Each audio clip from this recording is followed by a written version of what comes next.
Ahojte všetci, moje meno je Sandružno a ja vás vítam u dnešného videa.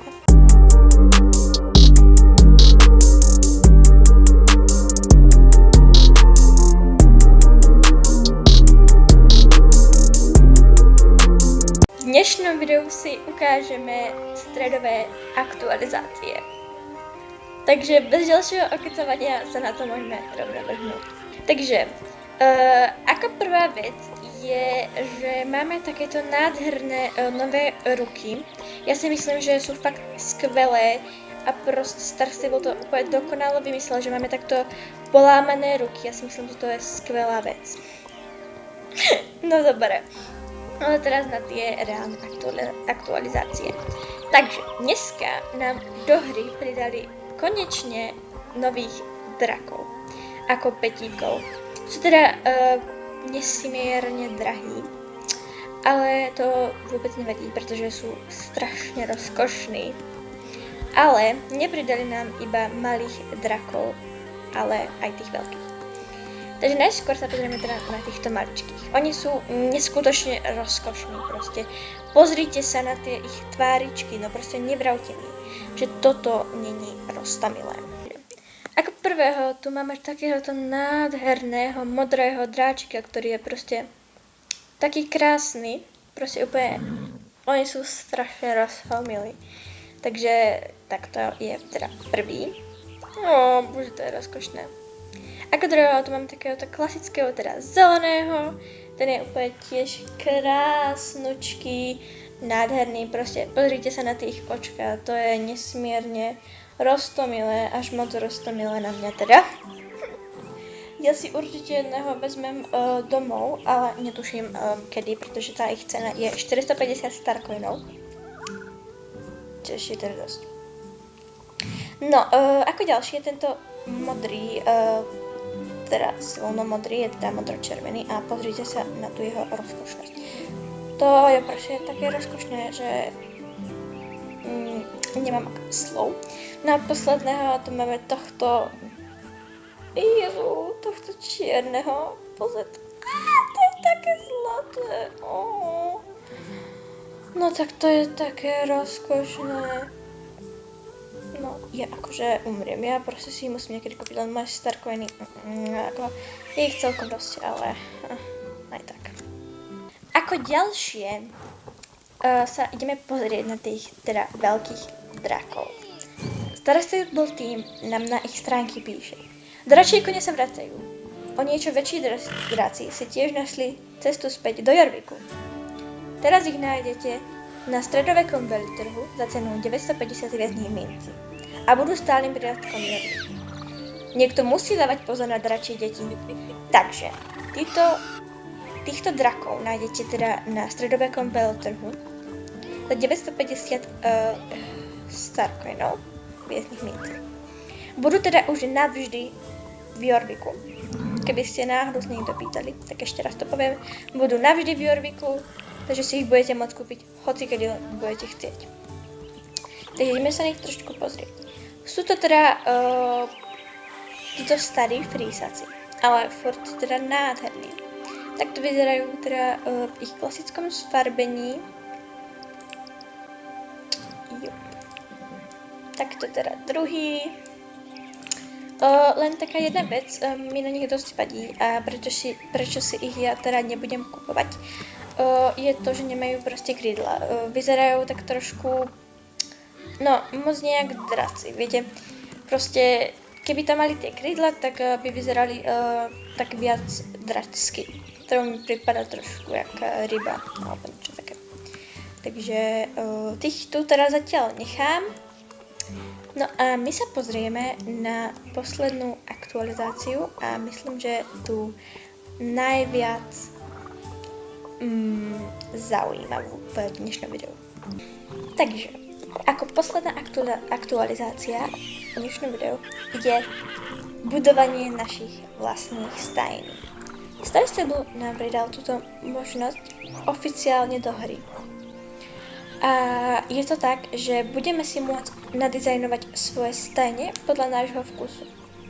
Takže ja vám prečítam, čo nám Star Stable píše na ich webové stránky.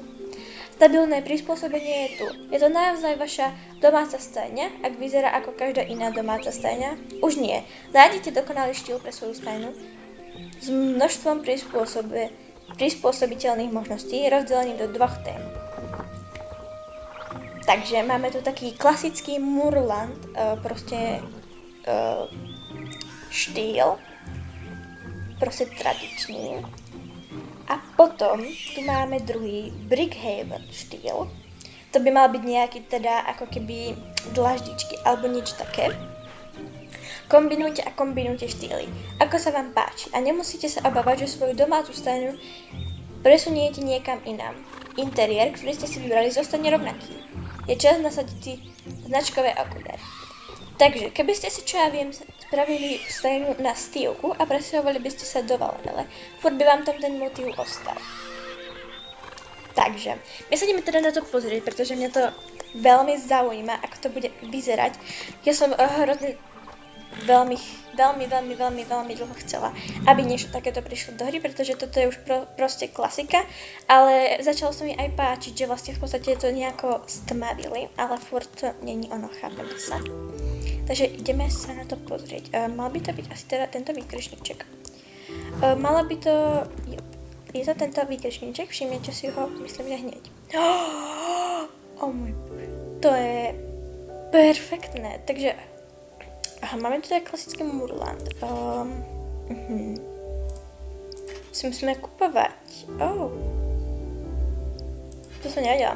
Takže máme tu nejaké teda veci, čo si budeme musieť kupovať. Pri mne neviem, aký je moc rozdiel medzi týmto, ale OK. Takže Murland, máme tu za určite ceny, teda stojí to aj starcoiny, aj šilingy. Toto stojí iba starcoiny. Dobre. A toto, to je, že nádherné, len tá cena je taká, nie je veľmi pekná, takže to je nejako takto, ja neviem, kúpujem si to, no, neviem. Popozeráme si teda ešte tento tento druhý štýl. A neviem, prečo to mám zamknuté. Aha, dobre, tak to kúpim. Dáme apely. Dobre, tak si nekúpim, pretože je to pekelne drahé. OK. Dobre. Pozrieme sa sem teda.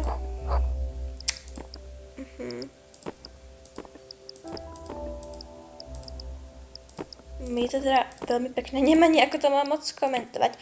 Je to proste niečo nové a je to fakt teda pekné. Pozrieme sa to hore na strechu, pozrieme sa na tých Murland, teda klasických. Mám zadaný shilling, tak to rovno pozrieme. Je to teda rozhodne lepšie vylepšenie. Takže že budete si tú svoju stajňu môcť nadizajnovať podľa seba. A to je teda skvelé. Pretože presne niečo takéto tu dlho chýbalo. Tvorenie si vlastne toho svojho, tej svojej základne.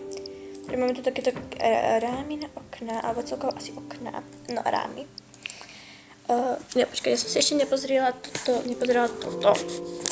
No je to teda hrozne také neprehľadné, akože mi to príde, že sa v tom trošičku dosť strácam, takže si tam musím nejako sa v tom vyznať, určite mi to bude trvať teda dlho, dokým sa v tom nejako vyznám. Ale určite sa tu s tým potom budem po videu hrať, nejako si to nadizajnujem, len teda tie starcoin ceny ma trošku desia. Ale to je asi normálne. Neviem teda. Ale asi áno. Podľa starého týmu, no. Tak, pozrieme si teda toto. To je veľmi pekný, OK. Aha, dvere, môžeme si povedať, OK. Tieto sú nádherné pre mňa, alebo ešte tieto sú celkom dosť pekné.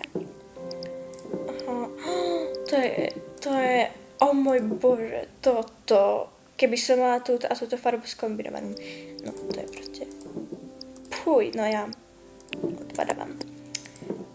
Je to teda krásnučké. A to je celkom dosť pekné. A ešte tieto slupy mi chýbajú. No. Dobre. Brickhaven. Podem si to.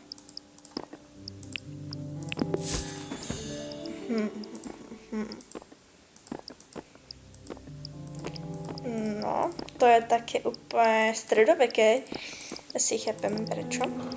Nezchápeme všetci, nebudem to musieť nejako vysvetľovať, že prečo. No tak to je pecka. Len tie ceny ma tesia a asi aj navždy budú. Tak podlahy. Ok, to máme za a nie, máme ich tu viac teda. A tento znak v strede je krásny. Dobre. A v tom Moorland máme teda tieto naše klasické. Ja si tam dám teraz späť túto, pretože tá je krajšia, pretože tam to špinavé. No, nelúbi sa mi to. Tu máme potom nejaké tie doplnky na našu, ako keby, na tie boxy. Takže také zlaté, čierne. Brickhaven máme koníky, ok, to je krásne. Teda dvere asi? Jo, dvere si môžeme nadizajnovať. To je proste best bombastické, toto je celé. Kraje, krása, krása, krása, mňam. OK. Ja si to po videu ešte nejako dodizajnujem, aby som vás tu s tým nejako neobťažovala. Pretože toto videjko chcem vydať čo najskôr, ešte teda v stredu. Takže si to tu iba nejako prehliadnem. Kupujem rýchlo. Lampičky.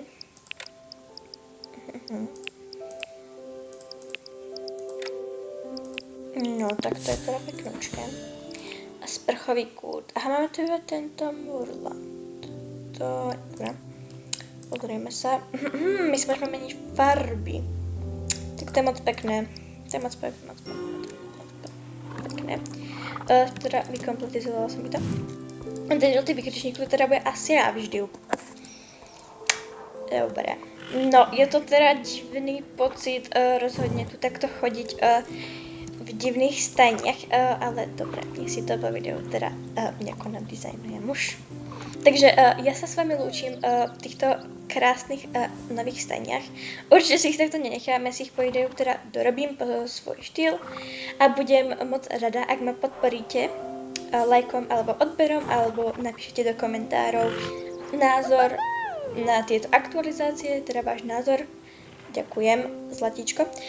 Ako to vy vnímate, tých dráčkov a celkovo tieto stajne, tieto novinky, ak sa vám páčia. A to by bolo asi teda všetko pre dnešné videjko. Vidíme sa zase niekedy na budúce. Majte sa krásne, užívajte dňa. Ahoj!